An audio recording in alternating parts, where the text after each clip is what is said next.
Olá, muito bom dia. Eu queria agradecer a oportunidade e o prazer de estar aqui neste painel com a doutora Fernanda Marques, o doutor Osíris Costa, em São Tomé, e o doutor Luís Neves, em Angola. Queria aproveitar também para agradecer a todos os que nos ouvem de Angola, do Brasil, de Cabo Verde, Guiné-Bissau, Guiné Equatorial, Moçambique, São Tomé e Príncipe, Portugal e Timor-Leste. A todos o nosso obrigada. Nós iríamos começar esta mesa com a inovação financeira e o Dr. Osíris Costa, mas creio que haverá algum problema dele não estar online. Por isso, vamos passar então a iniciar através da inovação energética, nomeadamente com a doutora Fernanda Marques, aqui connosco, portuguesa, doutoranda em Direito, mestre em Gestão de Empresas e CEO e fundadora do Instituto para a Transição Energética. Quase 20 anos de experiência no setor da energia e de petróleo e gás, o que é o setor, mas também renováveis, portanto os dois setores, e editora-chefe da revista de Energia. Passava-lhe então a palavra com a inovação energética, sendo que é uma questão da ordem do dia. Muito obrigada. Não sei como é que Não é preciso fazer nada. Não? Bem, bom dia ou boa tarde. Portanto, acho que já passámos do meio-dia, portanto, se calhar já é boa tarde. Agradeço à doutora Margarida pela apresentação. Também queria agradecer à doutora Cristina Abril pelo convite que me fez e à CESA e pelo trabalho meritório. E também, sendo o ISEG uma das minhas casas universitárias, também é um prazer aqui voltar. Bem, portanto, eu vou falar sobre transição energética em África, o enquadramento, financiamento e o contributo da investigação científica, onde se inclui, obviamente, a investigação académica.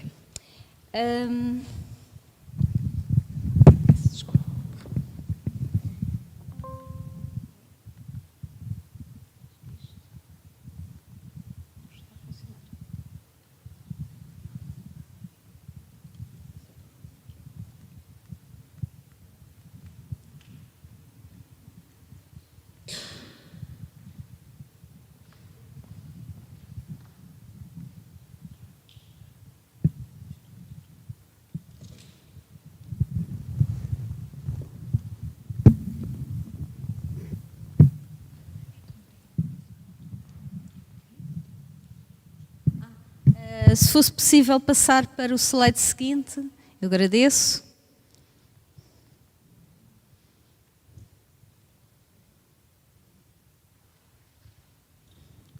Bem, este é o plano de apresentação.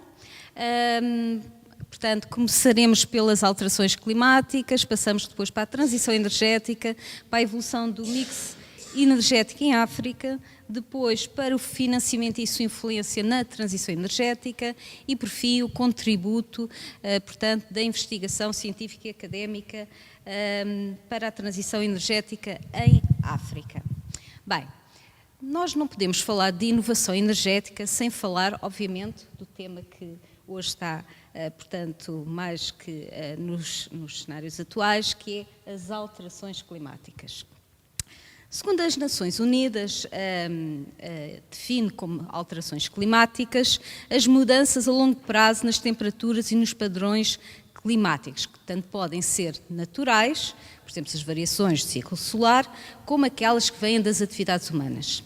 É sobre as atividades, aquelas que provêm das atividades humanas, que se nos preocupam sobretudo, ou seja, da queima, por exemplo, dos combustíveis fósseis, devido, portanto, ao petróleo e gás, carvão, e que vão gerar o quê? As emissões dos gases de efeito estufa, que já todos ouvimos e muito falar, e que daí vem todo o aquecimento global e que nós já sentimos as várias variações de temperaturas, portanto, hoje em dia.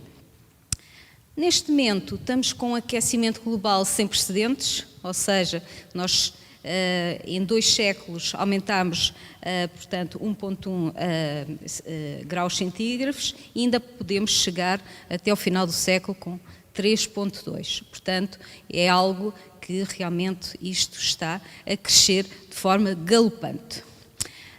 As emissões do CO2 que causam as alterações climáticas provêm de todas as regiões do mundo.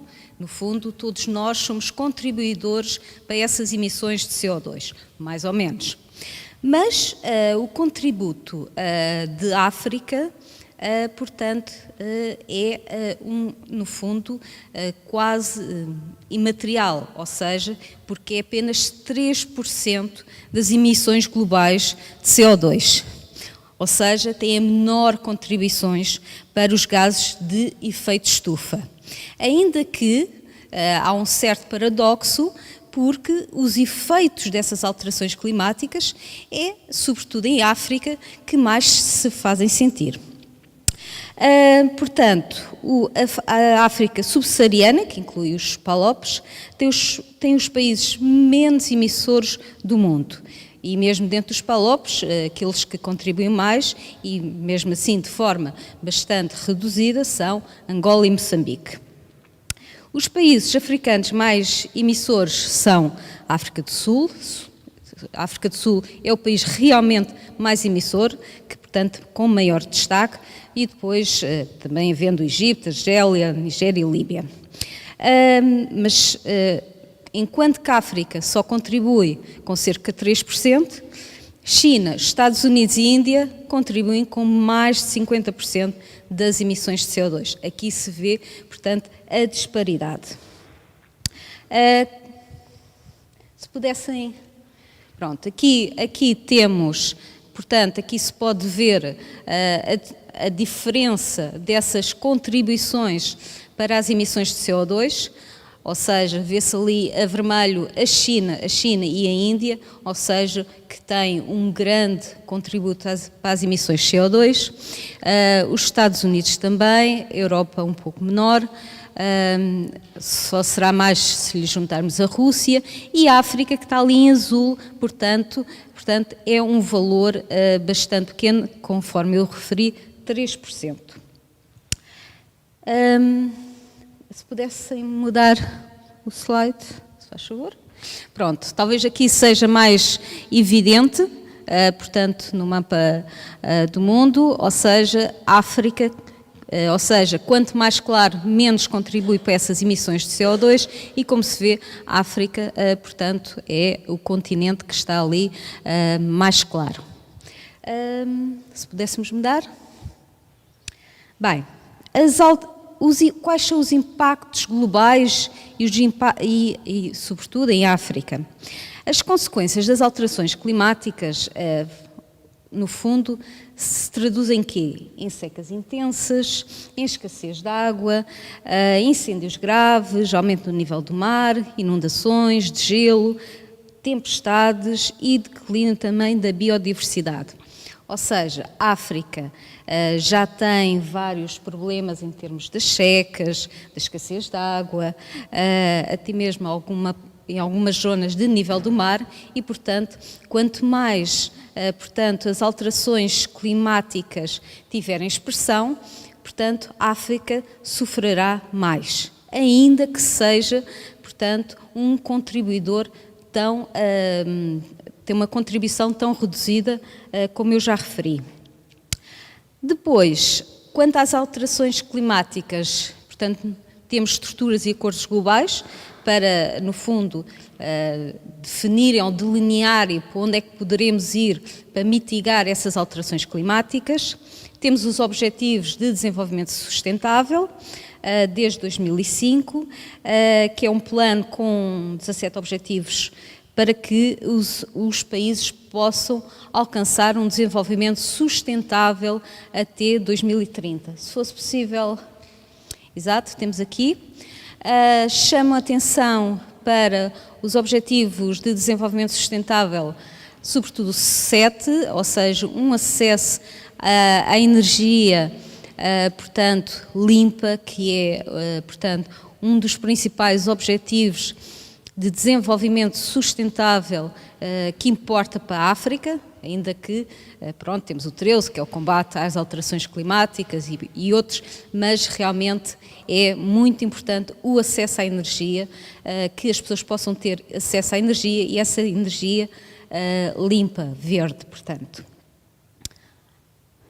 E, portanto, depois, para além dos Objetivos de Desenvolvimento Sustentável, temos, portanto, o Acordo de Paris, que todos nós já ouvimos falar e já conhecemos, que também foi assinado em 2015, embora tenha entrado em vigor em momentos diferentes para os diferentes países, mas que todos os PALOPs, portanto, hoje em dia o Acordo de Paris entrou em vigor em todos eles, e que visa, no fundo, resolver estas alterações climáticas, ou seja, a descarbonização das economias, portanto, mundiais, para limitar o aumento da temperatura a 1,5 graus centígrados. Portanto, obviamente que as alterações climáticas, portanto, o mitigar destas alterações climáticas, este desenvolvimento sustentável, portanto, vai ser necessário suporte financeiro, tecnológico, vai ser preciso envolver, portanto, todos os países e também todas as pessoas. Por fim, há de referir a Conferência das Alterações Climáticas das Nações Unidas. Esta conferência este ano é muito importante, vai ocorrer em novembro, no Egito, e, portanto, ou seja, em África, e, portanto, o destaque é uma oportunidade para os países africanos, portanto, fazerem foco do quanto é importante o financiamento climático para os seus países. E, portanto, esta é uma oportunidade de ouro e que esperemos que, portanto, possa dar frutos. Depois, relativamente à transição energética. No fundo, aqui um bocadinho falar do status da transição energética em África. Ou seja, quase pouco mais de metade dos países africanos é que assumiram compromissos com emissões líquidas zero, o que se compreende, porque, no fundo, a prioridade, no fundo, é o acesso à eletricidade, as melhoria das condições de vida, o crescimento económico, ainda por cima, que contribui tão pouco, portanto, para essas emissões de CO2. Para alcançar os Objetivos de Desenvolvimento Sustentável, portanto, aqueles que mostramos há pouco, os 17 objetivos, a África tinha que até 2030 duplicar a sua capacidade de geração, o que, portanto, é um objetivo um quanto difícil. Os investimentos também em sistemas de energia verde em África está abaixo do ritmo global, portanto, do que acontece em outros continentes, apesar de a África ter um enorme potencial, portanto, para as energias renováveis, tem para os combustíveis fósseis, portanto, a África em termos de recursos naturais, portanto, é extraordinário. Até do hidrogênio verde, portanto, há essa possibilidade, essa oportunidade. E, portanto, é esse o estatuto, portanto, há que, no fundo, obter esse financiamento também climático, para que este investimento em sistemas de energia verde também se possam se concretizar. Para além disso, há compromissos globais de financiamento climático, que já estão definidos e outros que se espera que venham a ser mais definidos e que haja, portanto, maior financiamento, mas que, portanto, para a África são insuficientes. Ou seja, tem que haver um grande desenvolvimento em termos de energias verdes. A África também, portanto, é um continente que é um continente grande, com uma grande vastidão, portanto, é necessário muito financiamento para que haja esta transição energética. Por outro lado, a África tem uma grande dependência, as suas economias, do petróleo e do gás, dos combustíveis fósseis. E não podemos, no fundo, de um momento para o outro, dizer que, a partir deste momento, terminem ou eliminem os combustíveis fósseis e passam às renováveis. Ou então podem fazer isso, mas têm que dar um financiamento que neste momento não é dado, portanto não é execuível. E neste sentido, os recursos de petróleo e gás têm um papel relevante no crescimento e estabilidade em África. Portanto, só na África subsaariana, quase 50% do valor das exportações é derivado dos combustíveis fósseis. Aqui se vê o peso, a dependência das economias africanas do petróleo e gás. E, portanto, a transição energética está aqui nesta balança, ou seja, sim, quer-se que a África, por um lado, vá para a transição energética, concretize a transição energética, não fique para trás face ao que acontece nos outros continentes, mas, por outro lado, também tem que se equilibrar com a própria economia africana. Ainda por cima, sendo uma economia tão exportadora de petróleo e gás. Só para dar aqui o exemplo que podem ver, para atingir a meta do Acordo de Paris, isso significava que 1/3 das atuais reservas de petróleo, metade das reservas de gás natural e quase 90% das de carvão tinham que permanecer no solo, ou seja, tinham que ficar inexploradas, o que mostra o que isto afetaria, peço desculpa, as economias africanas.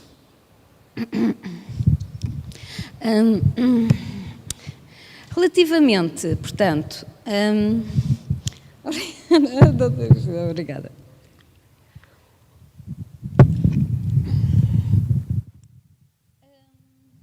Quanto ao mix ou matriz energética em África, como podem ver, até 2050, se pudessem voltar. Espera aí. Portanto, quanto à matriz energética em África, tem sido relativamente estável, portanto, nas últimas décadas. E, ou seja, um domínio substancial do petróleo e do gás e do carvão e as energias renováveis têm uma expressão muito reduzida, como já referi, sendo a energia hidroelétrica aquela que é mais significativa. Mas o gás natural, apesar de ser um combustível de origem fóssil, é considerado, no fundo, um combustível mais limpo do que o petróleo e do que o carvão, e, sendo assim, é considerado, portanto, um caminho para se chegar às renováveis. Aliás, as próprias empresas internacionais, os grupos internacionais de energia, até defendem, no fundo, que a transição energética é passar para o gás natural, porque, no fundo, os seus interesses também estão na exploração.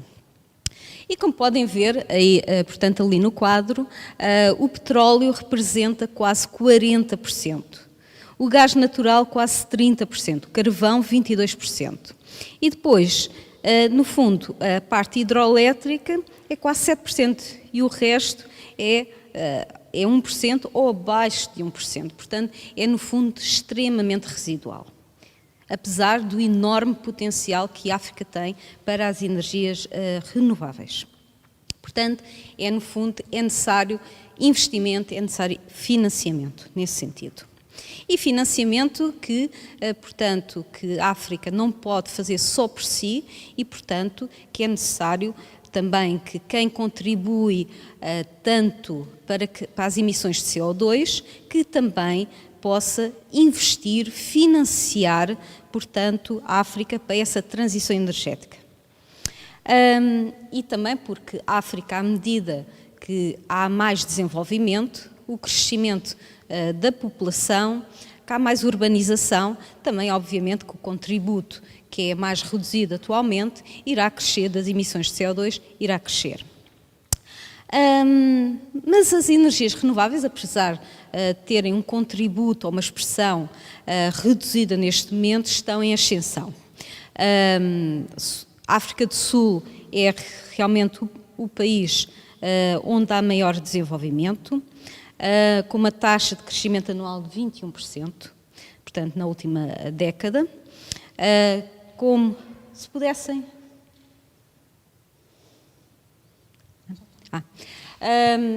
portanto, em termos da energia eólica, já aumentou 14%, a solar 13%, andam mais ou menos semelhantes, e a energia total, portanto, renovável, aumentou 11%. A capacidade também anda mais ou menos pelos mesmos valores. E, portanto,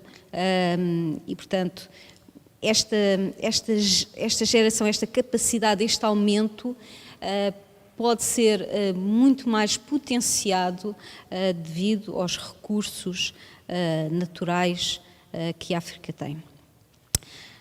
Até 2050, agora vamos ver, portanto, a distinção entre a parte dos combustíveis fósseis e a parte das renováveis, ou seja, espera-se que a produção de energia de carvão e petróleo em África caia de 96% a 71%, é uma grande queda, porque há uma diminuição da procura dos combustíveis fósseis pelos países que, no fundo, importam esses combustíveis aos países africanos, e também porque toda uma cultura anti-combustíveis fósseis que atualmente existe e cada vez se espera mais, e penalizações, e tributação, e sanções. Mas o gás natural, portanto, que, portanto, estão muitas explorações para se iniciar essa exploração, que é, como eu referi, um combustível fóssil, mas considerado mais limpo, e que, no fundo, para fazer essa ponte para uma economia de energias renováveis com mais expressão. Em termos das energias renováveis, até 2050 espera-se que aumente bastante, a energia solar e eólica até 110 vezes mais e 40 vezes mais, portanto, como se pode ver ali pelo gráfico, se pode ver que a parte do petróleo aqui em 2020 até 2050, portanto, é o que está a vermelho, vai cada vez a descer mais. O gás natural, que é o cinzento, como veem, mantém-se mais ou menos estável, e a parte solar, por exemplo, que está ali amarelo, cada vez que agora quase não tem pouquíssima expressão, em 2050, portanto, tem uma expressão muito significativa.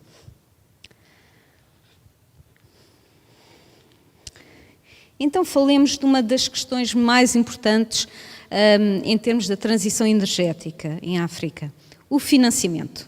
Portanto, o custo para a África atingir um mix de energia de emissões líquidas zero, ou seja, aquela compensação entre a parte fóssil e, portanto, e a parte verde, até 2050, o custo é 2,8 trilhões de dólares. Portanto, um valor muito, muito significativo. Portanto, a África realmente vai ter que ter, portanto, apoio financeiro.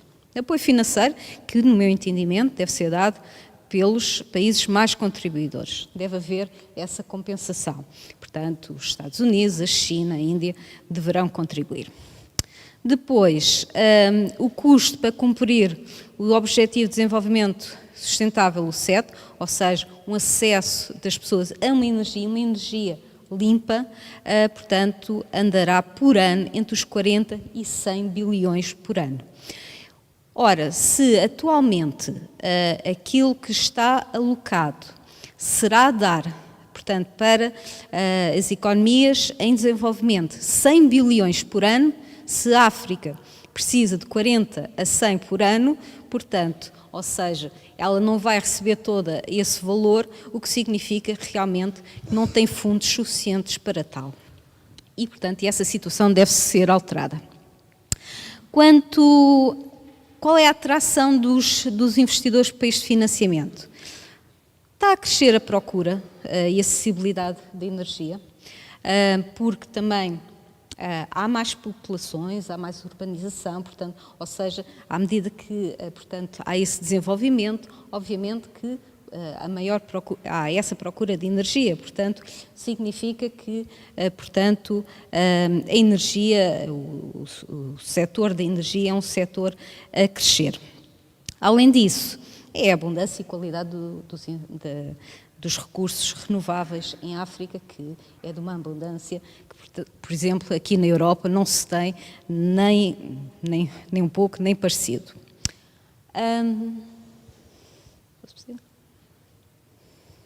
Portanto, a transição energética pode ser feita a velocidades diferentes, consoante o nível de financiamento estrangeiro e também o ritmo de descarbonização. Ou seja, é verdade que tem-se muitas vezes aquela sensação que temos que ir, portanto, com uma rapidez imensa para a transição energética, que temos que ir todos ao mesmo tempo, como se estivéssemos no mesmo patamar. E quando eu digo no mesmo patamar, tivéssemos os mesmos recursos financeiros, naturais, etc. E não o temos, ou seja, a Europa necessita de uma velocidade superior. Porquê? Porque devido muito à sua dependência, portanto, dos combustíveis fósseis, portanto, tem que apostar e bem nas energias renováveis e porque a sua própria dimensão não é a dimensão de África e, portanto, nesse sentido, pretende sempre que a velocidade seja muito célere, para além das questões próprias do aquecimento global e tudo mais. A África, portanto, tem este desafio que é pouco contribuidora, tem recursos muito abundantes, mas, sem dúvida, portanto, provavelmente será a região do mundo que mais necessita de financiamento, portanto, para poder-se fazer a sua transição energética. E deverá fazê-lo, e julgo que tem que o fazer, até para que não perca também o comboio. Podem não fazer-se às mesmas velocidades devido às diferenças que existem. Então, no fundo, que hipótese é que nós temos? Temos, no fundo, ou pelo menos que eu considero que são as hipóteses que estão em cima da mesa, a captação de um forte financiamento estrangeiro, acompanhado de uma descarbonização célere, que é conducente a que a África possa desempenhar um papel decisivo nas metas da África, nas metas do Acordo de Paris, mas também se for com uma grande celeridade. Ou seja, é o que nós estávamos a falar. Há uma questão da dependência, há uma grande dependência dos combustíveis fósseis das economias africanas. Se vamos descarbonizar de forma muito célere, portanto, no fundo, abandonar toda essa exploração do petróleo e do gás, de um momento para o outro, porque, no fundo, temos um forte financiamento estrangeiro, mas esse financiamento estrangeiro, como se viu, portanto, é insuficiente e, portanto, isto vai fazer, mas mesmo que fosse suficiente, criaria uma grande dependência de África, portanto, a esse financiamento, porque não é de um momento para o outro que se consegue pôr a produzir as energias renováveis, portanto, tem que haver um período. E, portanto, cortar logo, portanto, com a parte fóssil, portanto, havia essa questão. Portanto, eu acho que, como tudo na vida, deve haver um equilíbrio. E, portanto, sendo este cenário, poderá afetar muito a economia africana. Talvez fosse até em termos das alterações climáticas do mundo, um mundo mais saudável, sem esses combustíveis fósseis, talvez fosse a melhor opção. Em termos económicos, duvido que o seja. Quanto a um segundo cenário, a captação de financiamento estrangeiro destinado à transição energética, que já está a ver e que espera-se que haja esse reforço de esforços para haver mais financiamento climático, nomeadamente agora com a conferência em novembro no Egito, mas acompanhado de uma descarbonização gradual. Ou seja, é preciso que haja, muitos países africanos já têm, portanto, debilidades económicas e financeiras e seria importante, portanto, que não se agravasse. Pelo contrário, por isso haver essa celeridade, talvez no fundo poder-se abandonar cada vez mais o carvão e o petróleo, passar para o gás natural ao tempo que seja necessário para que as energias renováveis possam produzir em quantidade suficiente para que as pessoas possam ter acesso a ela. Não só que exista essa produção e que elas possam consumir essa energia, mas que também lhes seja acessível e elas possam, portanto, consumir. Por fim, o financiamento, o último cenário, captação de financiamento estrangeiro, mas em que a África vai ao mercado, portanto, não lhe é dado apoio especial, e, portanto, na transição energética e vai fazendo a descarbonização. Acho que este é o pior cenário, porque significa que se não houver apoio financeiro à África, portanto, isso significa que só será através de algumas parcerias público-privadas, significa que então que as empresas que são exploradoras, portanto, do oil and gas, portanto, vão, no fundo, querem diversificar a sua matriz energética e, portanto, irão apostar os rendimentos que têm do petróleo e do gás e vão pôr uma parte a investir para as renováveis e, portanto, mas isso levará muito tempo e significará que a África depois irá perder o comboio da transição energética. E, portanto, são estes os três cenários. Julgo que seria importante, de novo, um reforço do financiamento climático e também esta descarbonização gradual. Que não deve ser demasiado gradual, mas que, portanto, sem ser portanto, de forma radical. Por fim, o último ponto. Quanto ao contributo da investigação académica para a transição energética África. Eu sou um bocadinho suspeita porque a minha investigação é sobre transição energética e no contexto da transição digital, portanto, sou um bocadinho suspeita sobre isso, mas acho que é uma altura excepcional para os investigadores, é uma oportunidade de ouro. Porquê? Porque há tanto que pode ser investigado, há um mundo tão vasto, há tantas incertezas, tantas dúvidas, tanto que não foi escrito, tanto que não foi pesquisado. Em vez, muitas vezes, pegarmos em temas que já foram tão estudados e descobrimos uma pequena vertente, não, aqui temos um mundo vastíssimo. E nesse sentido, para as universidades também há esse desafio, ou seja, não só em termos da qualificação, portanto, para as empresas, como em termos de pesquisa, como portanto, em termos da sua investigação, tal como é para os investigadores, também é para as universidades, para haver esse enfoque, até porque as próprias empresas, governos e tudo, estarão interessados em novas soluções e aí as universidades e os investigadores poderão ter um papel decisivo. E, portanto, acho que é isto.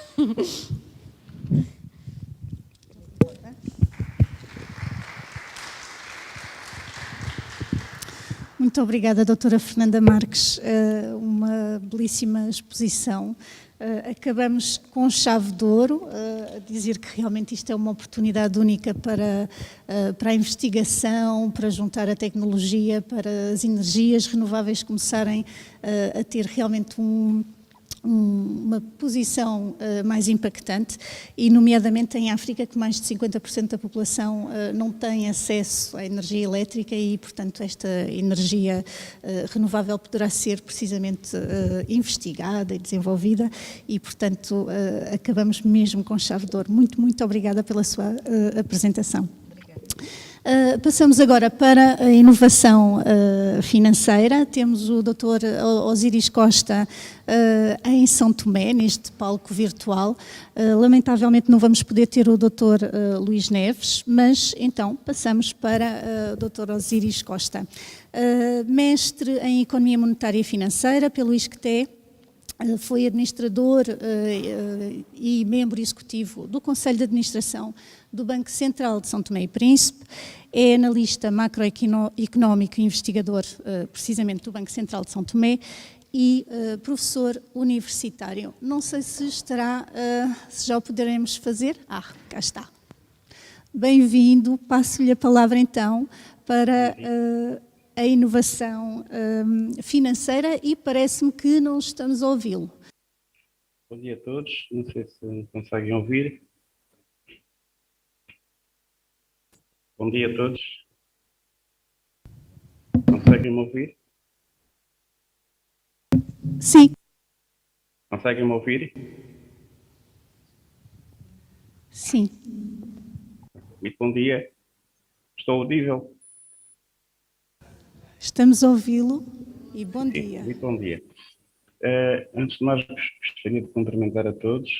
Não foi possível deslocar a Lisboa para fazer essa apresentação presencialmente e fazê-la em São Tomé é sempre muito difícil porque tenho que conciliar com a minha atividade profissional e neste momento estou, enfim, no exercício da minha atividade profissional e portanto, não terei muito tempo disponível para fazer uma apresentação, se calhar mais profunda sobre a matéria em questão.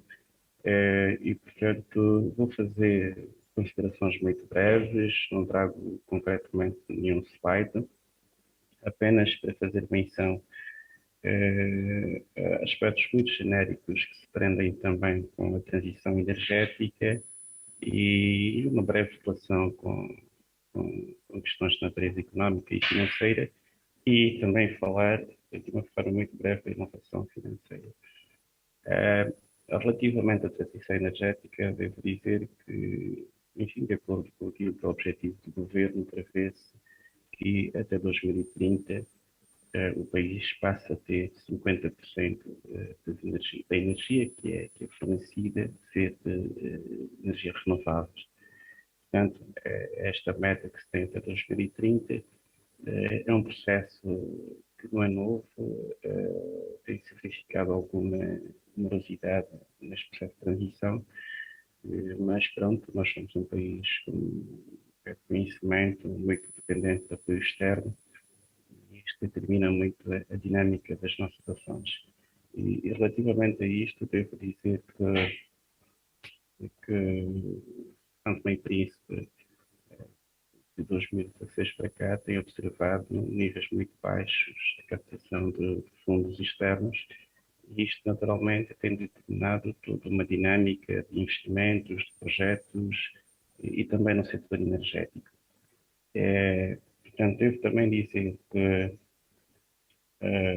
este processo de transição, como eu disse há pouco, energética vai depender muito dos compromissos dos parceiros, portanto, de algum apoio que o país possa ter para conseguir atingir essa meta, apoio financeiro, apoio técnico, capacitação de formação das pessoas, portanto, serão indispensáveis para que se consiga atingir essa meta. Portanto, devo dizer que a importação de combustíveis tem um peso bastante significativo na estrutura das importações do país, representa cerca de 30% das importações e é um fator que contribui imenso para o desgaste das reservas externas do país. Nós, enfim, quando fazemos as nossas análises macroeconómicas, nós temos observado duas coisas. Uma primeira é que tem havido um declínio dos donativos em empréstimos. O país também não pode contrair empréstimos assim com tanta importância devido ao nível de dívidas que tem. E, naturalmente, isto tem determinado o nível das reservas internacionais líquidas do país que tem conhecido algum declínio médio, digamos assim, de 4 ou 5 anos para cá. E isto, em contrapartida, temos observado uma necessidade maior de importação de combustíveis, porque tem-se observado, sobretudo nos últimos 12 meses, tem-se observado um aumento dos preços destes bens a nível internacional, e agora com a crise desencadeada pela guerra, este aumento torna-se muito mais significativo, e isto naturalmente tem um impacto bastante negativo ao nível das nossas reservas internacionais e não só ao nível da inflação do país. Portanto, isto para dizer que os combustíveis têm aqui uma importância sistémica muito grande. Não se trata somente de um produto que é importante para o fornecimento de energia elétrica, mas também tem aqui um impacto na nossa economia bastante significativo. Tem um impacto muito significativo ao nível das reservas internacionais líquidas, tem um impacto também tanto importante ao nível da inflação. Eu digo um tanto importante porque a gestão de preços de combustíveis em São Tomé é feita de forma administrativa. Temos uma empresa fornecedora, que é a empresa ENCO, Empresa Nacional de Combustíveis e Óleos, e se esta empresa adquire dos seus fornecedores combustível acima do preço que o Estado definiu como preço por litro, o diferencial é assumido pelo Estado. Portanto, e isto nos últimos tempos, porque tem-se observado um aumento de preços a nível internacional, o que tem acontecido é que o Estado tem estado a acumular dívidas por este motivo. Portanto, não há como eu disse há pouco, não há uma transferência direta de preços de combustíveis para o consumidor final. Isto para cautelar também a questão da inflação e os problemas que o país já tem de rendimento das famílias, que é muito baixo, mas há, por outro lado, um reflexo ao nível do déficit e da dívida. Portanto, são considerações que eu gostaria de fazer relativamente à questão da energia, o processo de transição energética e o impacto que isto tem ao nível da economia de São Tomé. Relativamente à inovação financeira, como disse há pouco a doutora, não estou agora a ver o nome, portanto sou o quadro do Banco Central de São Tomé e Príncipe, e devo dizer que nós temos adotado um conjunto de medidas no sentido de trazer uma melhores condições para a atividade financeira em São Tomé, para que, enfim, possamos diversificar mais os riscos e diminuir os custos de transição. Portanto, há um plano de desenvolvimento do setor financeiro que foi definido e está em curso, onde nós temos aqui alguns eixos que eu posso até mencionar. Um deles é fortalecer a supervisão do setor financeiro. Portanto, algumas medidas que já foram tomadas, nomeadamente a criação da Lei de Resolução Bancária, que é um instrumento bastante importante para nós. Há outras que ainda estão em curso, por exemplo, a criação de um Comitê de Estabilidade Financeira que monitorize os riscos do setor financeiro. Portanto, este é um projeto em curso. Nós também temos aqui um plano de ação que exige, enfim, reduzir o volume de crédito mal parado. Portanto, esse aspecto do crédito mal parado para nós enquanto Banco Central, é um objetivo, é algo muito importante, porque acaba por ser um elemento, um fator que, como é que eu ia dizer, impede que haja elasticidade das políticas monetárias, o impacto ou transmissão das políticas monetárias sobre o setor real da economia, porque os bancos, de facto, mantêm o preço dos ativos financeiros, né, os créditos muito elevados, e alegam essa questão do nível de crédito mal parado ser muito elevado como um dos fatores que, de facto, os leva a praticar esse nível de pricing. Portanto, mas são desafios que temos em curso e devo dizer que, naturalmente, existem outros constrangimentos, falando agora da eficácia das políticas monetárias, que são constrangimentos, pode-se dizer que estão à margem do setor financeiro, e a questão da celeridade dos tribunais em matéria de execução das garantias. Portanto, a questão da inovação financeira, a questão da inovação em si, é algo que tem que ser transversal para permitir que, de facto, o setor financeiro, a atividade financeira, se faça com um nível de risco menor e que o preço dos produtos financeiros seja mais baixo. Nós temos agora também um outro projeto que é importante, que é o aumento da inclusão financeira, e um dos vetores, um dos eixos que são muito importantes neste desafio é a criação de instituições de microfinanças. O Banco Central já aprovou algumas normas nesse sentido e, portanto, creio que já existam condições para se dinamizar este mercado. Portanto, está em curso também a criação de um conjunto de infraestruturas financeiras para permitir que a atividade financeira possa ter uma maior relevância, não só no mercado interno como externo. Falo concretamente de um sistema de pagamento que permita a nossa ligação à rede internacional. Neste momento já temos o Visa, mas também está em curso a implementação do Mastercard. Portanto, são digamos, ferramentas que terão um impacto muito positivo para o setor do turismo e eu diria mesmo que a atividade económica é estratégica para a economia santomense, porque o país possui potencialidades muito significativas relativamente ao setor do turismo, mas de facto há necessidade de se criar infraestruturas financeiras e não só outras também, para que este setor pudesse conhecer uma maior dinâmica e pudesse contribuir mais para o crescimento do produto interno bruto. É um setor que contribui pouco, justamente porque de facto há necessidade de se criar condições para que este setor possa ser mais expressivo.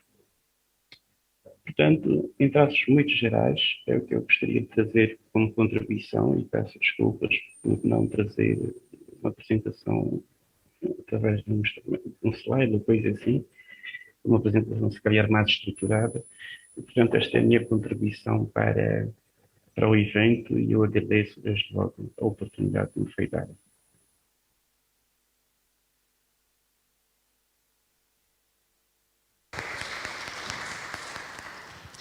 E gostaria só de lhe colocar uma questão, se fosse possível, porque na inovação financeira e no surgimento da fintech e de tantas novas tecnologias associadas à descentralização também um bocadinho das finanças, como é que, no fundo, esta África, que tem uma língua em comum, poderá ter um papel e, essencialmente, como é que as universidades e a investigação científica podem ter este potencial de crescimento que advém, enfim, quase diria, com a inovação e a tradição em conjunto, porque que foi o painel que tivemos anteriormente. Mas como é que, sabendo que está no Banco Central de São Tomé e não estando aqui como porta-voz, mas que tem essa posição mais tradicional, diria, como é que vê este advento das inovações tecnológicas na parte financeira? Eu acho que é fundamental. É fundamental até porque esta transição, digamos, que se deve fazer para uma economia digital, isto tudo está envolvido e será determinante para o crescimento, digamos, mais estruturado de uma economia com o perfil da economia de São Tomé e Príncipe, que é um microestado insular, muito distante dos grandes mercados. Portanto, há um custo muito associado, há um custo e um risco muito elevado relativamente à atividade económica. Portanto, a questão da transição digital, a questão da inovação vão ser, enfim, contributos muito importantes para que nós pudéssemos ultrapassar os grandes estrangulamentos que temos na nossa economia. Penso que o caminho terá que ser necessariamente este, Sr. Muito obrigada. Não sei se alguém quer fazer uma questão, temos várias pessoas. Agradecia que passasse então.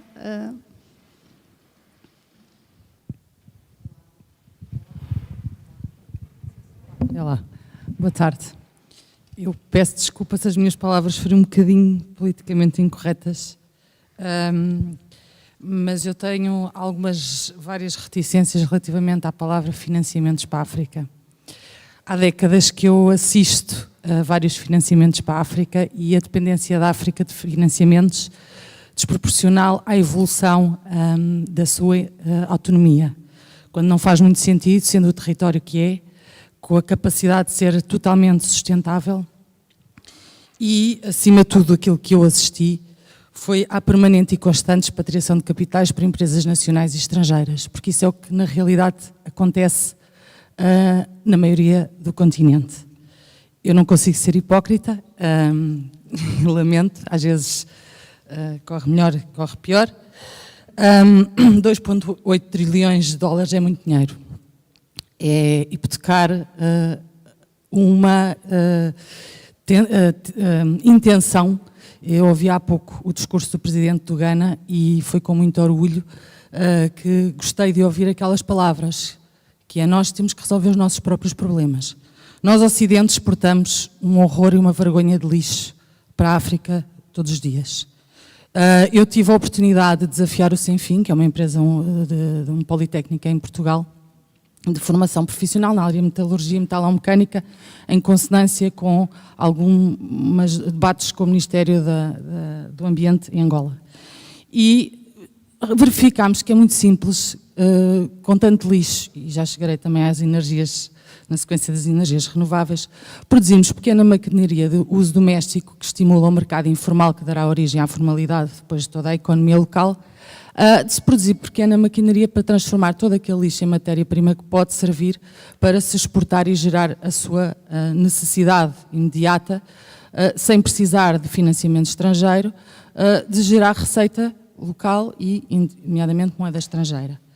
Depois, outra questão que verificámos, e nomeadamente com uma análise que fiz, e tive esse privilégio de assistir a uma empresa marroquina e à investigação que já se faz em Marrocos e o desenvolvimento de tecnologia de energia fotovoltaica, a partir de experiências no deserto, pois eu tive o privilégio de poder fazer o circuito do Namib até ao Lubango, e é impressionante a capacidade diária, ao minuto, que um deserto produz de energia que nós não estamos a captar para utilizar no nosso dia-a-dia.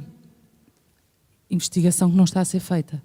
Ou que está a ser feita por muito poucos, porque depois há todo um outro interesse que vai criando aqui alguns programas de financiamentos e tal, que na prática é a realidade que temos. E acima de tudo, se querem investir, então por que não investir na investigação? Porque realmente em África nós temos a oportunidade de encontrar soluções para todo o planeta, que está a precisar mais do que se calhar os africanos estão a precisar. Desculpem.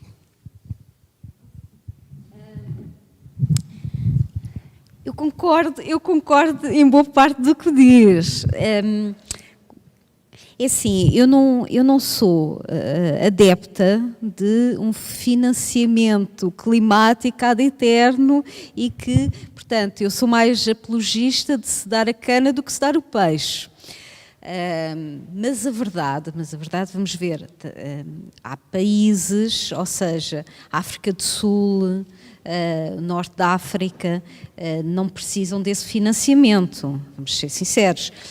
Os outros países, até o acesso à energia, portanto, eu tive o contacto, ou seja, até aquelas questões domésticas do carvão em que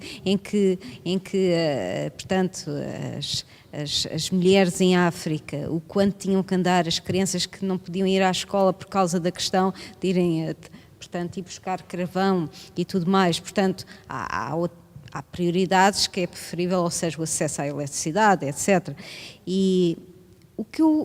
Só que a verdade é que há países em África que o investimento é tão grande em termos das energias renováveis e que, por outro lado, a economia está tão dependente dos combustíveis fósseis que, se não houver esse financiamento, que eu acho que deve ser temporário e não ad eterno, atenção, ou seja, eu não acredito que vá ocorrer transição energética.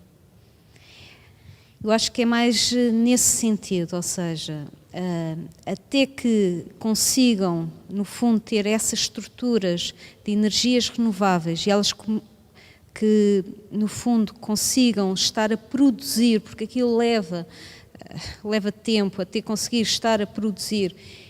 Portanto, nesse período, e apenas nesse período, eu defendo que deve, e para alguns países, acredito e defendo que deve haver esse financiamento. Mas percebo perfeitamente a questão, ou seja...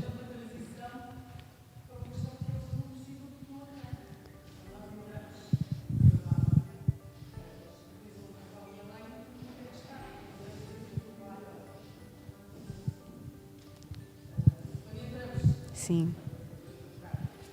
Uma transição para um problema que na realidade eles na prática não têm. Têm os países que são os maiores emissores de dióxido de carbono, que é o caso, a África do Sul, que para mim não é África. Isto não é, mas naquilo que se pretende, numa afirmação de países africanos e de identidade africana. Ora, eu conheço alguma da realidade e sempre tive o privilégio de falar e tive acesso também a uma empresa de distribuição de gás. E em discurso, exatamente com essas mães e com essas mulheres, e é uma realidade, porque não a botija do gás? Porque custa dinheiro e porque é preciso trocar. Aquilo tem uma dimensão. Nós não podemos projetar os problemas da África à realidade ocidental, que é isso que nós, ocidentais, estamos permanentemente a fazer. Eu sou uma defensora acérrima da identidade africana e acho que nós é que estamos mal, eles é que estão certos. E nós vamos procurar problemas em África que não existem. Eles não existem. A questão é que nós não estamos a ter, ocidentais, a humildade, e desculpe estar a aproveitar este momento, porque eu digo isto diariamente, eu agradeço. Mas vou aproveitá-lo. Nós não estamos a ter humildade, ocidentais, para aprender com aquilo que eles têm a nos ensinar no ponto de vista de sustentabilidade e criarmos intercâmbio daquilo que nós temos, que se pode complementar com o que eles já têm. Porque se nós formos avaliar, por exemplo, a organização de uma tribo, a organização de uma aldeia do Soba, mais poligomania, menos poligomania, cada um orienta-se lá como eles... É respeitar, porque aquilo também tem uma lógica. É de uma organização in extremis. Vamos a Moçambique. Sim, acho que não me enganei. É impressionante como é que as crianças reciclam cada papel de lixo e fazem brinquedos. E nós estamos aqui a inventar máquinas e modelos e não sei o quê, para fazer brinquedos para as criancinhas, que eles já lá fazem. E brincam, e pensam, e são crianças que refletem, e são crianças que sem sair dali, têm uma visão impressionante. Muito obrigada. Muito obrigada desculpe... pela sua opinião. Vamos passar então à próxima pergunta. Muito bom dia, não sei se estou a ser audível. A minha questão irá ser centrada naquilo que o próprio painel aqui apresentou hoje. Portanto, num continente onde a economia é uma economia dependente, entende-se como sendo uma economia centrada, maioritariamente ou exclusivamente, em investimento externo, a transição energética e a reestruturação da economia para uma economia circular, aquilo que a doutora Fernanda aqui apresentou, e eficiente, é ainda um processo gradual e lento. Sendo que a economia e a energia têm de estar de mãos dadas para que seja possível esta transformação, o papel dos governos é central para este processo.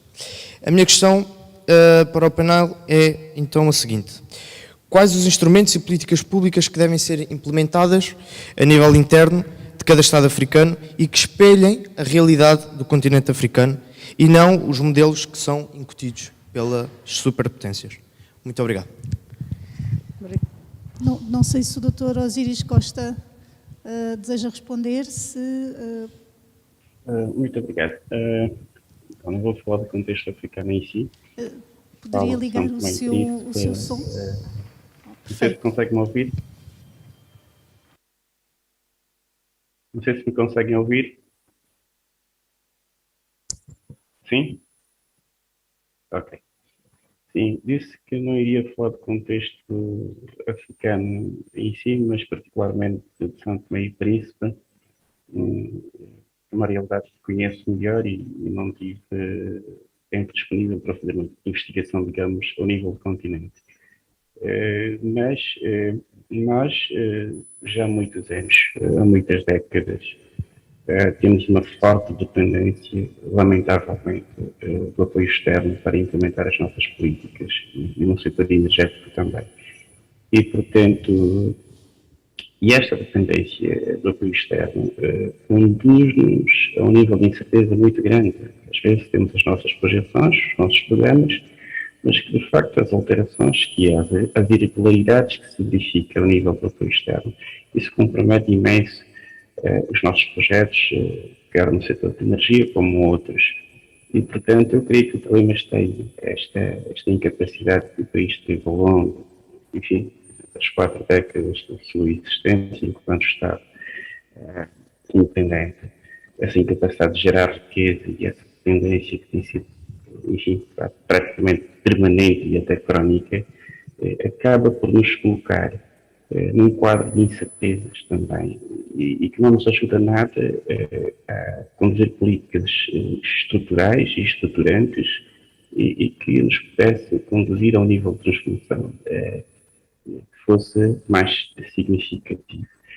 E, portanto, eu creio que, de facto, a situação é essa e eu creio, enfim, a saída para isto tudo, naturalmente, é muito fácil dizer que teríamos de ter uma maior autonomia em termos de finanças públicas, mas não existem. Portanto, essa dependência de parceiros acaba não só por nos conduzir, enfim, a um nível de incerteza muito grande, mas também acaba por nos colocar dependentes da condição que eles colocam relativamente à implementação de projetos. E já houve muitos casos que chegamos à conclusão que nem sempre a proposta que trazem é a mais ajustada, é a que melhor se adequa ao país. Portanto, têm sido estes os desafios que o país tem se confrontado e, portanto, devo dizer que é algo muito complexo, mas estamos aqui para tentar encontrar sempre as melhores, digamos, as melhores respostas. A verdade tem sido muito lenta, mas, como disse há pouco, tendo dependente de financiamento externo, acaba por nos colocar também, acaba por haver um grau de incerteza muito grande relativamente a políticas estruturantes, a projetos estruturantes.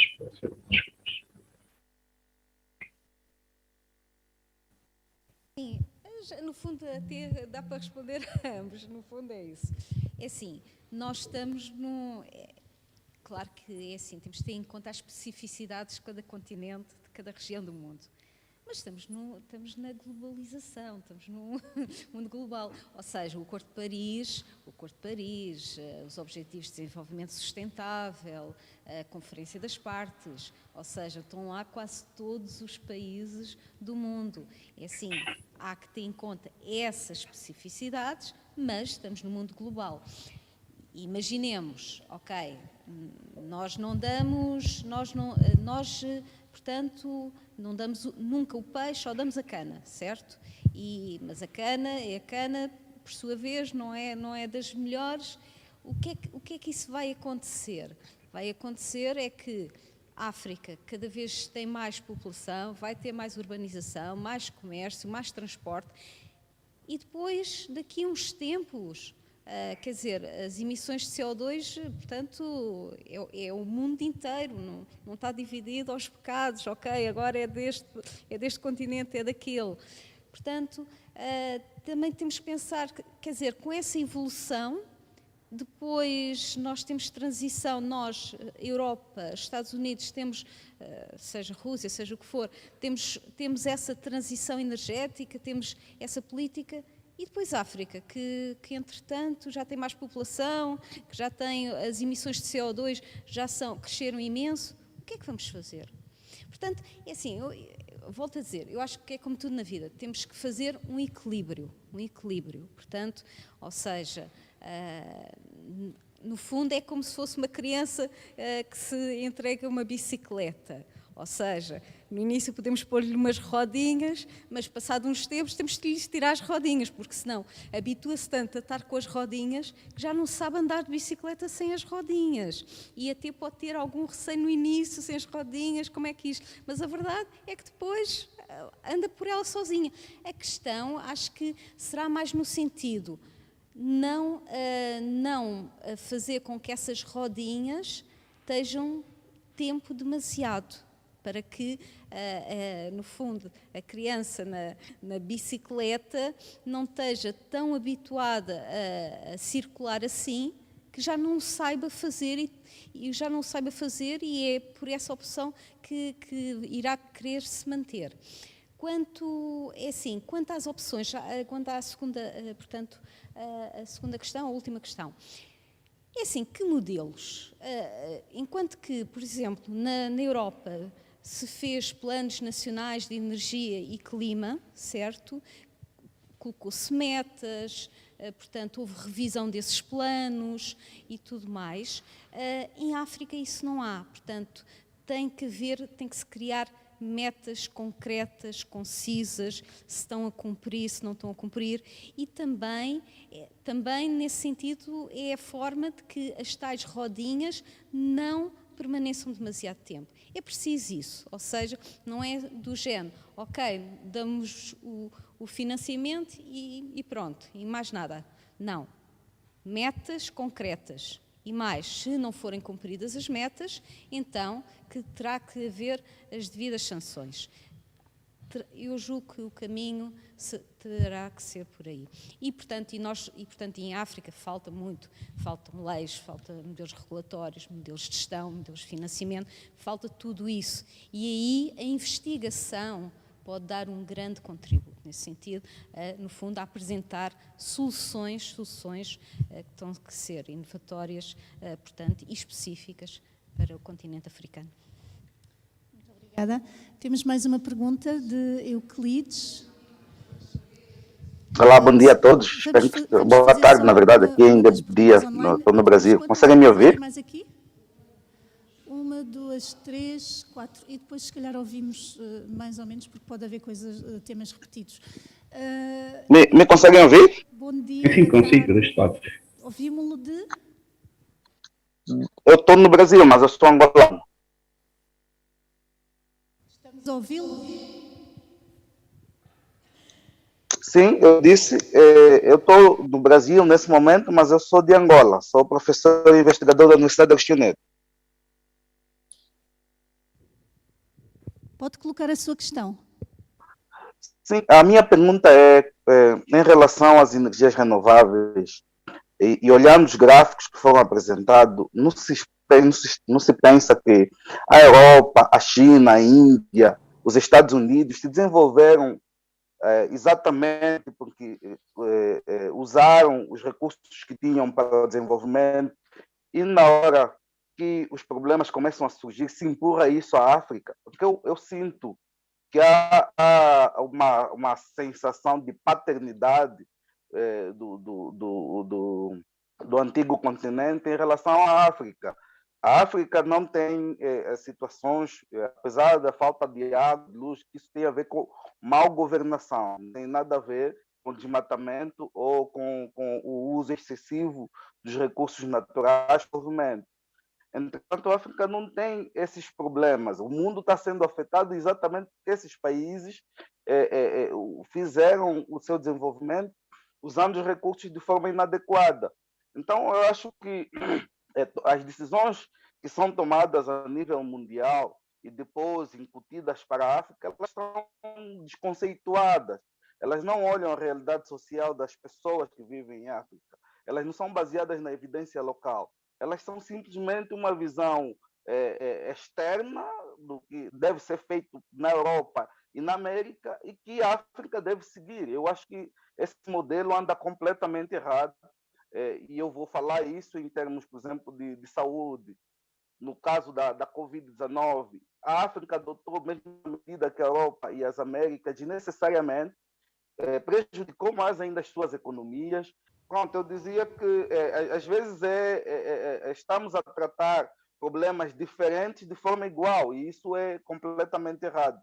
Eu acho que quando se desenham políticas globais, é preciso se ouvir investigadores locais, entender situações específicas, porque se nós vamos gastar dinheiro para energias renováveis, nunca vamos acabar com problemas básicos, com problemas de saúde, problemas de saneamento. Então, nós temos prioridades mais importantes ainda em África para resolver do que necessariamente a situação das energias renováveis, porque nós não somos quem causamos mais danos ao ambiente. Eu acho que se existir financiamento, tem de ser para ajudar a África a se desenvolver e não necessariamente para seguir políticas de países que têm problemas, que têm esses problemas fruto da forma como usaram os seus recursos. Nós não fazemos isso, nós não estamos ainda nessa situação. Então, podemos realmente criar leis e tudo mais, mas não necessariamente trabalhar do mesmo jeito que trabalham os países que têm esse tipo de problema. Esse é o meu contributo. Muito obrigado. Obrigada. O que eu tenho a dizer sobre isto é o seguinte, de novo, nós temos que olhar em termos globais e não só do fundo para o nosso quintal, porque quando olhamos só para o nosso quintal estamos mal, porque isto é, portanto, ou seja, estamos a falar do aquecimento global, estamos a falar, portanto, das emissões de CO2, e isto não está estanque, não está estanque. Quanto eu percebo que Euclides, não é?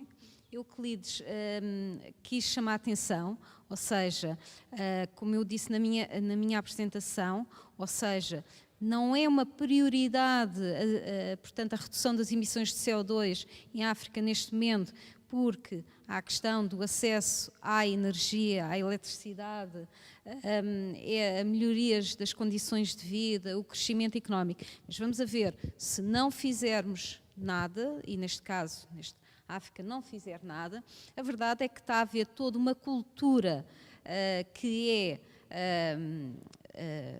em termos do CO2, vamos eliminá-lo e, portanto, vai começar a haver cada vez mais tributação e sanções para que os combustíveis fósseis, portanto, não sejam adquiridos, não sejam utilizados, e a verdade é que quanto mais fizer isso, e como é que depois vamos deixar a África? Vamos deixar, no fundo, quanto menos, ou seja, quanto menos houver dependência dos combustíveis fósseis fora da África, quando houver cada vez menos essa dependência e cada vez tributar e sancionar e tudo mais, portanto, no fundo, os países que exportam esses combustíveis, como é que vamos deixar a África? Porque nessa altura, que não há, ou seja, quando as energias renováveis estiverem muito mais desenvolvidas, com muito mais produção no resto do mundo portanto, vai-se sancionar essa parte fóssil em África,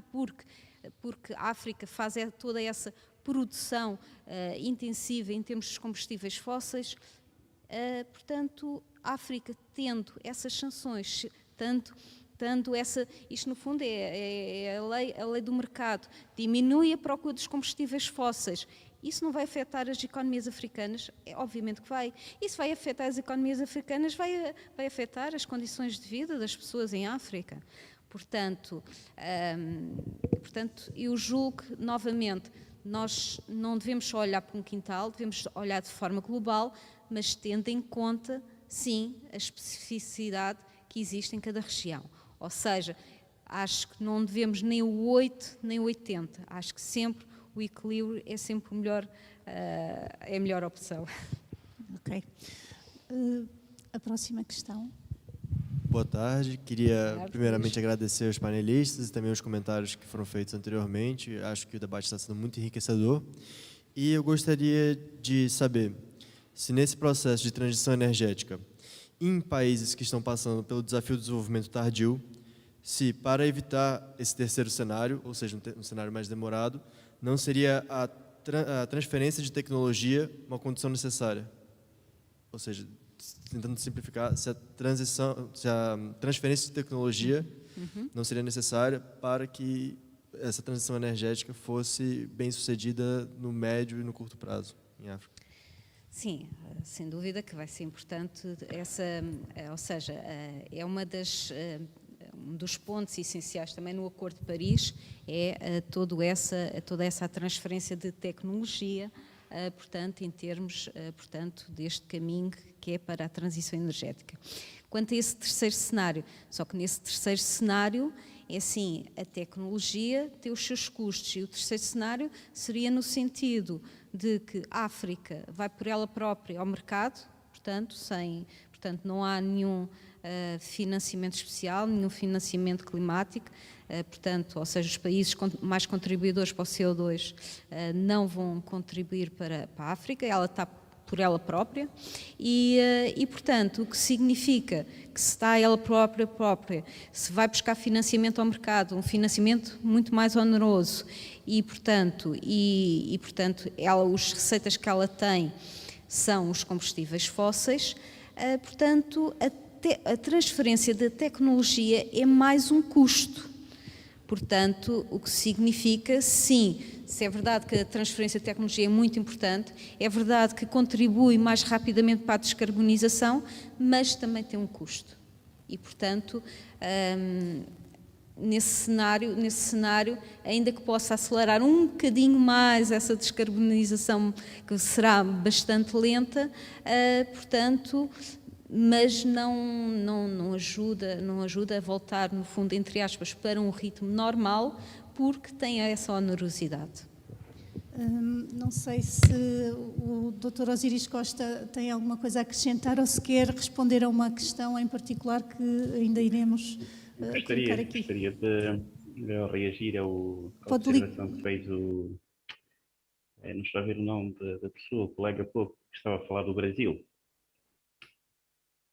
Para dizer que nós, quando observamos, por exemplo, a história de São Tomé e Príncipe, em 1986-87, quando o país aderiu ao programa com o Fundo Monetário Internacional, o Banco Mundial, houve um conjunto de medidas que foram adotadas na altura e passado alguns anos, o que se viu é um agravamento de problemas estruturais da economia santomense.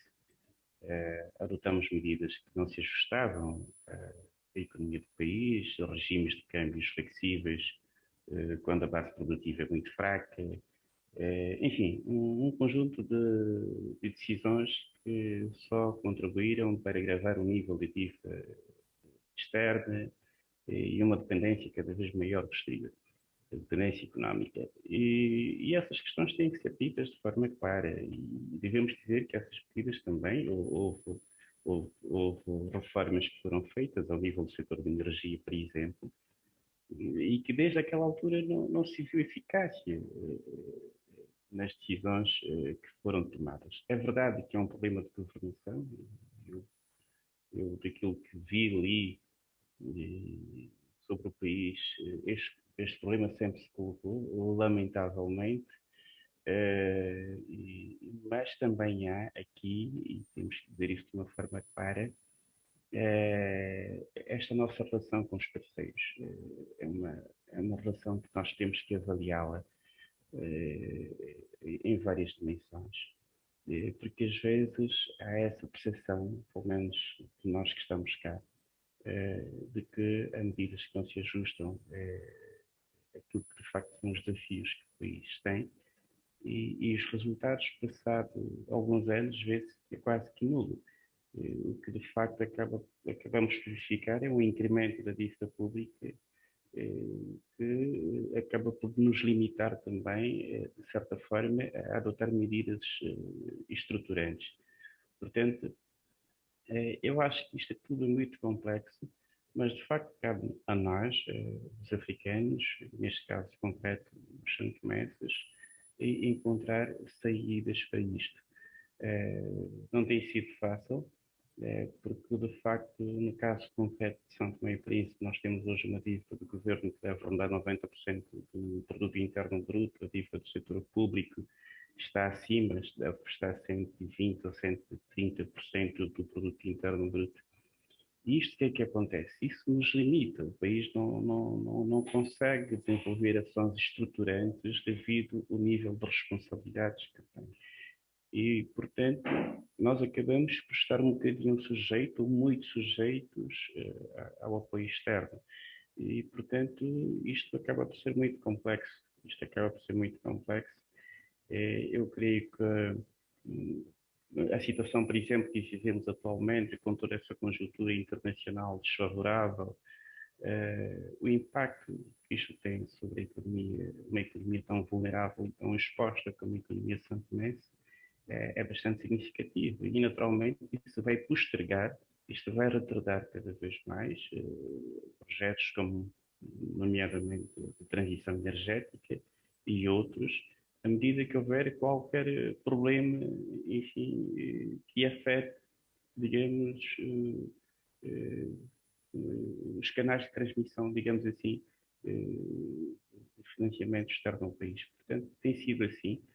Não gostaria e nada que o meu país estivesse tão dependente da boa vontade de terceiros, mas o que é verdade é que ainda está e temos que, pelo menos, tentar inverter isso. Eu não diria que seria algo que será de curto ou médio prazo, não. É algo de longo prazo, mas de facto que definamos um caminho neste sentido. De reduzir esta dependência, porque esta dependência também, essa dependência de incerteza, digamos assim, de apoios, tem um reflexo, um impacto muito grande na estabilidade também dos projetos.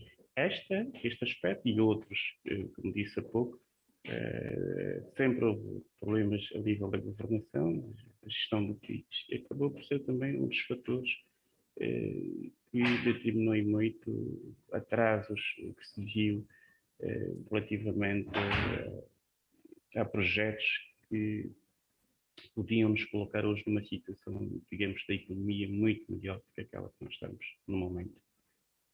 Muito obrigado. Muito obrigada. Isto é um tema que seria interminável e é super interessante. Vamos só fazer o seguinte, vamos ouvir as 3 perguntas que estão aqui em sala e depois tentamos que os 2 oradores façam um fecho final e tentando responder a todas. Por favor. Sim, eu queria perguntar à doutora Fernanda Marques se concorda com vários investigadores e cientistas africanos que acham que os objetivos do desenvolvimento sustentável são bastante desfasados das realidades do continente. Queria perguntar-lhe também se essa questão da transição energética não correrá o risco de ser uma nova maldição dos recursos em África. E queria uma nova maldição dos recursos, que é uma expressão que na década de 80 e 90 dominou, digamos,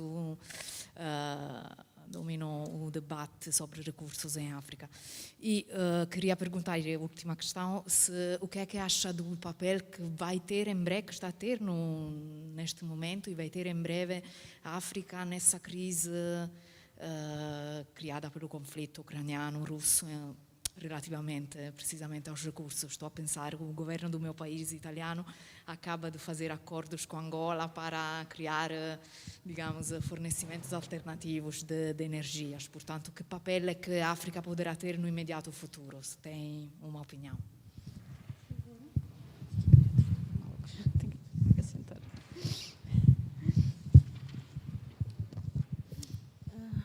Bom dia a todos. A minha questão é para o Dr. Osíris e é relativa à crônica dependência de São Tomé e Príncipe a financiamento estrangeiro. A minha questão é para o Dr. Osíris e é uma questão sobre a crônica dependência de São Tomé ao financiamento estrangeiro, não é? Nós temos uma questão que é a questão do petróleo, né, que está na pauta, na agenda de São Tomé há bastante tempo. Esse elemento poderia ser um elemento capaz de diminuir essa dependência ao financiamento estrangeiro e diminuir as incertezas, permitir a São Tomé investir em políticas estruturantes. O que impede isso de acontecer? Teria alguma coisa? Teria como nos dizer alguma coisa sobre isso? O que impede São Tomé de explorar petróleo? Muito obrigado. Não sei se Por favor, ali assim. já acabou a sua questão. Então, só mais 2 questões e depois terminamos. Bom dia, eu sou Ana Gurgel, presido uma associação de mulheres de equidade de género para a África Austral, SADC. Não me tire a África do Sul, por favor. A minha questão é a seguinte: eu percebo que se conhece pouco a realidade africana. É importante e urgente que, acima de tudo, se conheça a realidade africana. Todos os programas existentes no mundo existem também em cada país africano. Refiro-me a toda a programação das Nações Unidas. Toda a questão temática mundial existe. O ritmo pode não ser o célere, mas existem. Quando nos referirmos à África, e muitos parabéns à professora, mas quando nos referirmos à África, há temáticas da África que a cana está mesmo lá. Há temáticas da África que a cana e o peixe estão mesmo lá. Em alguns países de África. Quero também aqui frisar uma questão importante com relação a São Tomé. A que ritmo é tão urgente as questões renováveis das energias, a nova moda, a nova vaga que temos? A que ritmo é tão urgente? E a que ritmo é menos urgente o uso da exploração petrolífera? Se há necessidade, se será possível equidade nos 2 pontos, porque os que se desenvolveram primeiro desenvolveram-se com os fósseis. Percebemos perfeitamente que as consequências serão generalizadas. A doutora foi bem clara nesse aspecto. As consequências do não cumprimento serão generalizadas. Nós já temos a África do Sul também a padecer por essas razões. Mas a que ritmo nós vamos travar o desenvolvimento destes países que foram mais lentos, com base no petróleo, na sua sustentabilidade maior, e vamos passar de imediato às energias? Muito obrigada. Vamos passar então à última pergunta.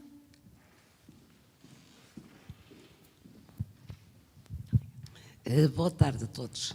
Antes de mais nada, parabéns ao painel pelas temáticas e pela sabedoria partilhada e a todos os presentes.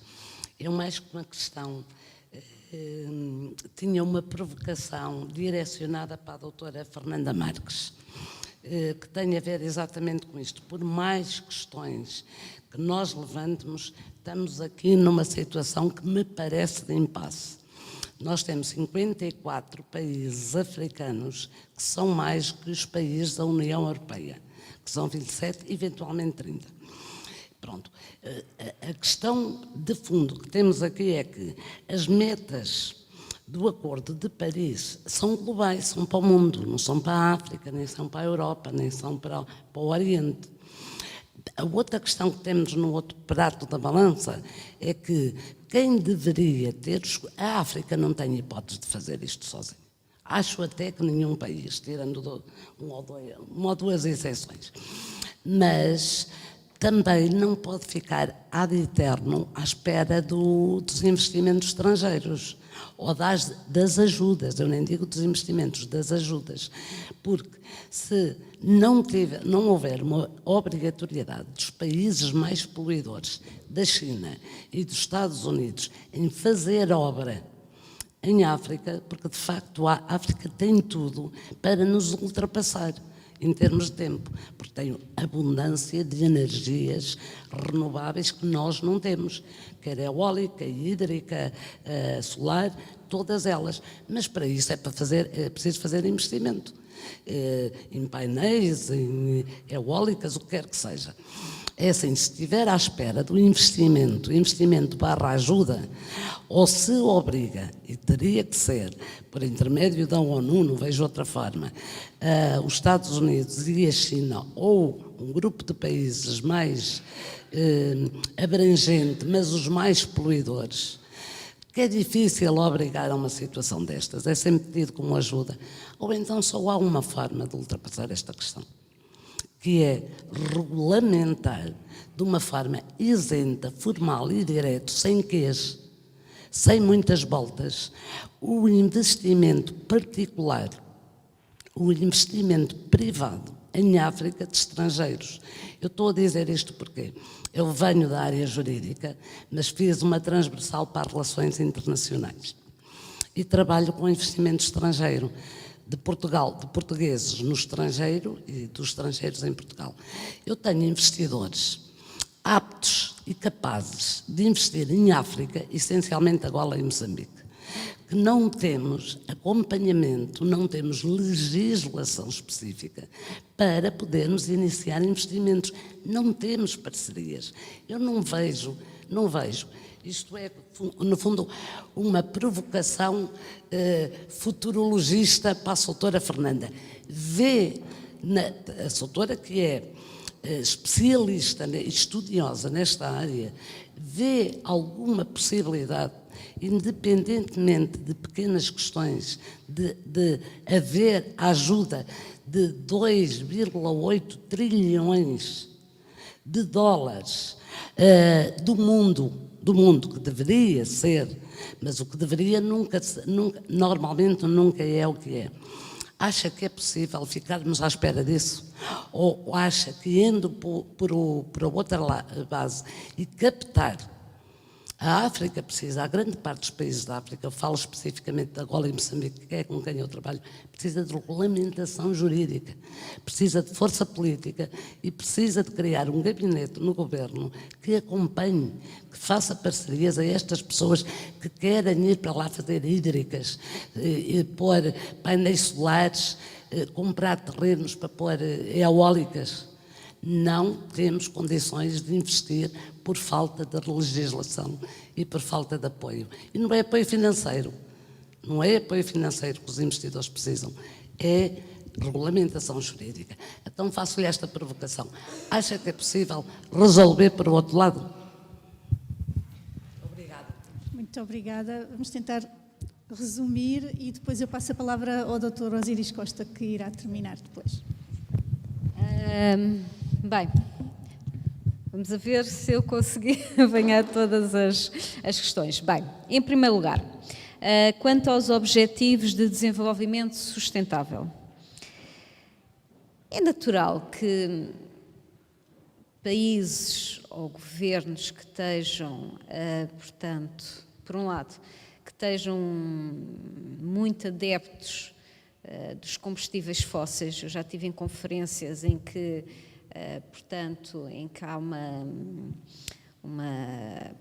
no fundo, pessoas ligadas a governos africanos que acham que o caminho é continuar com os combustíveis fósseis e, portanto, que isto dos renováveis é apenas uma moda e portanto, que não faz nenhum sentido estas questões climáticas.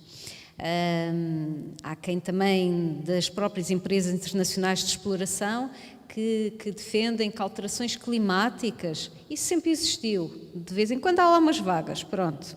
E, portanto, se temos esta concepção, ou estas pessoas têm esta concepção, obviamente que para elas estes objetivos de desenvolvimento sustentável, portanto, são um pouco ilusórios. Mas a verdade, para além das questões de energia, é as questões de educação, as questões de saúde, portanto, o acesso a que as pessoas tenham energia. Portanto, tudo isso é muito relevante. Portanto, eu julgo que estes objetivos de desenvolvimento sustentável são muito importantes, ainda que só sejam objetivos e que, portanto, que se vá fazendo um caminho e só seja uma orientação, é muito importante. E muito importante, isso é muito importante para qualquer região do mundo, estes 17 objetivos são fulcrais para a África. Pronto, quanto à questão da maldição das... Pode ser uma maldição, há que dizer, pode ser uma maldição. Porquê? Porque nós temos ali um continente que riquíssimo em termos de recursos naturais que são a todo o nível, não só de energia, mas portanto, de matérias-primas que deem a origem à energia, mas também a outro nível, e no fundo é provavelmente o continente que, no fundo, necessita mais de investimento, de mais financiamento, o que é um bocado um contraponto. Porquê é que o continente tão rico, tão vasto, precisa tanto de investimento e financiamento? É verdade, é um contrassenso, acaba por ser um contrassenso.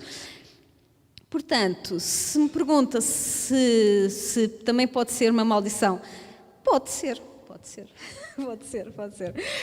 nesse sentido. Esperemos que não. Ou seja, também não se quer, vamos lá ver, que se vá para as energias renováveis porque é uma moda mundial e se esqueça a realidade africana, e se esqueça as especificidades, tipo do género, nós vamos todos em fila para a transição energética e depois esqueça-se todo o contexto. Não, também não é assim. Não é assim que, pelo menos na minha opinião, que deverá o ser. Mas tem que se ter cuidado para não cair nessa maldição, ou seja, para não agravar ainda mais as fragilidades e as debilidades em África. Depois tem aqui o papel da África. O papel da África é do género, não sei qual será o papel da África neste momento, eu não sei qual será o caminho, por isso é que estão ali os 3 cenários, eu não sei por onde é que a África vai enverdar. Esperemos que, no fundo, que tenha um caminho, vá lá, equilibrado e, portanto, que vá fazendo uma transição energética que seja adequada às especificidades, que seja boa para as suas populações e que, no fundo, acabe por ser boa para o mundo em geral. Pronto, mais questões? Temos mesmo que ser muito sim, breves, está bem. Já passamos em muito. Ok. Pronto. Quanto à questão que disse da programação que existe nas Nações Unidas, é verdade, existe. O que eu achava é que deveria existir planos nacionais mais concretos, mais rigorosos, com metas temporais específicas e também o que acontecer se isso não ocorrer. Portanto, eu acho que é preciso mesmo essa parte concreta, essa parte específica. E é verdade, a cana e o peixe, há países em que têm cana e tem o peixe, concordo plenamente nisso. Quanto terminar mesmo. Sim, é mais... quanto... 5 minutos, só 5 minutos. Não dá. 2 minutos. Pronto. Quanto ao ritmo e à urgência, eu julgo, conforme disse, que o melhor cenário é aquele que o ritmo não tem que ser um ritmo acelerado, esquecer tudo o resto, porque isso, sobretudo, vai fazer com que as condições económicas e as condições de vida das populações piorem. Portanto, não, acho que deve ser atendido a isso. Quanto mais... Só a última... A jurisdição. Sim. As leis. Sim. Quanto a isso, Concordo em pleno. Ou seja, um investidor privado, neste momento, para a África, não tem segurança. O investidor quer investir e ter segurança. É fundamental. Tem que haver um modelo regulatório, tem que haver um modelo em termos de legislação, tem que haver fiscal. Portanto, tem que haver essas garantias. Portanto, se não houver, portanto, isso não vai correr bem.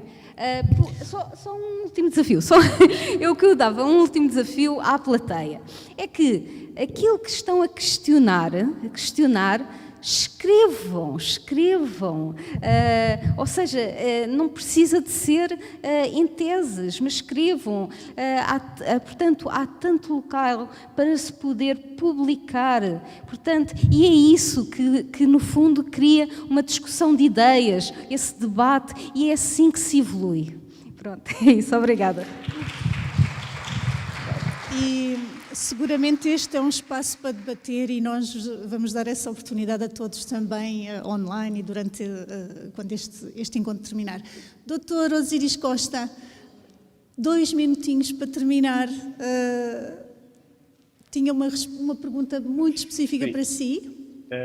Eu creio que a pergunta que foi feita é por que nós ainda continuamos tão dependentes do apoio externo e se esse processo de transição energética, porque tem sido muito lento. Bom, eu devo dizer antes de mais que não sou um especialista em energias renováveis, sou um quadro do Banco Central, da Direção de Estudos Económicos, e a minha maior vocação, digamos, ao nível da análise, está muito relacionada com questões de moeda, questões que brigam com a atividade financeira. Eu, quando vou tentar muito rapidamente falar de algo que tem a ver comigo pessoalmente. Eu, quando regressei a São Tomé em 2011, há 10 anos, 10, 11 anos, eu pensava que os problemas do país se resolviam com algumas medidas de caráter, digamos, medidas mais objetivas, como formação das pessoas, criação de algumas condições para que pudéssemos fazer algumas reformas. Mas é mais do que isso, há questões também idiosincráticas, um tanto complexas, que acabam por ser um bloqueio. Mas quando fui convidado a ser administrador do Banco Central em 2015, eu devo dizer que o banco fez reformas muito importantes, desde a publicação de informações estatísticas sobre o país, sobre as contas nacionais, sobre finanças públicas, sobre a moeda e etc, etc. Houve uma disponibilização muito maior de informações para que, de facto, os agentes económicos pudessem tomar decisões mais racionais e menos assimétricas em termos de recolha de informações. Portanto, um conjunto de coisas foi feito no sentido de nós termos uma relação, digamos, de transparência e de compromisso, se calhar mais assinalável, mais estreita com os bancos, com as instituições financeiras e também com as empresas, com a economia no seu todo. Portanto, houve um conjunto de ações que foram levadas a cabo. Isto tudo para dizer o quê? Para dizer que é verdade que a atividade financeira é muito importante para o país, mas há toda uma economia que, de facto, acaba por ser fundamental para a própria estabilidade do setor financeiro.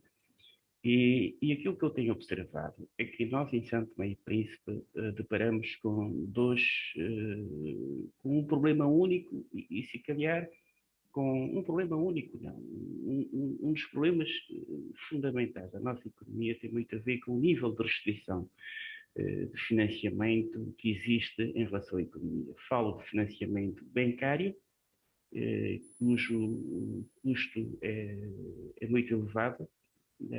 Quem contrai um crédito em São Tomé, se for para investir e fazer alguma coisa, acaba por o nível de risco é muito grande, porque tem um custo com a banca muito elevado. E se o negócio ou se a atividade que pretende desenvolver não for rentável, vai ser mais um incumpridor. E nós também temos, da parte do financiamento público, um nível de restrição também muito, muito elevado. Isto quer dizer o quê? Isto quer dizer que o país ainda é um país de risco económico muito elevado. É necessário que se faça muita coisa, é necessário que nós, enfim, definamos naturalmente um caminho a seguir, uma estratégia qualquer, mas que de facto pudéssemos ter uma orientação. E isto tudo, a nossa relação com os parceiros, também tem muito a ver com a nossa credibilidade. E a nossa credibilidade tem muito a ver com aquilo que nós fazemos, com o nível de transparência, com as nossas decisões, naturalmente. E nós temos aqui um setor em São Tomé que tem sido, digamos, objeto de muitas observações, muitas críticas, que é o setor da justiça. E, de facto, é um pilar muito importante para digamos, dar estabilidade à economia e também ter aqui um papel muito importante na própria garantia dos investimentos externos. Portanto, isto tudo é muito transversal. Trata-se de um país e naturalmente, são questões que brigam muito com o desempenho da própria governação. Eu creio Peço que, imensa desculpa, mas uma última palavrinha, porque temos mesmo que terminar. Já estamos completamente fora das horas previstas e temos que ir para o almoço. Uma última palavra? Está bem, para dizer que esse processo de transição energética, eu creio que é verdade que temos uma meta para 2030, mas tendo em conta esse enquadramento externo todo ele desfavorável e a nossa dependência, de facto, de terceiros, poderá postergar um bocadinho mais esse objetivo em particular que o país percebe. Muito obrigada, Dr. Osíris Costa. Muito obrigada, Dra. Fernanda Marques. Obrigada a todos e bom almoço. Voltamos às 15 horas para a apresentação de comunicações dos investigadores. Boa tarde.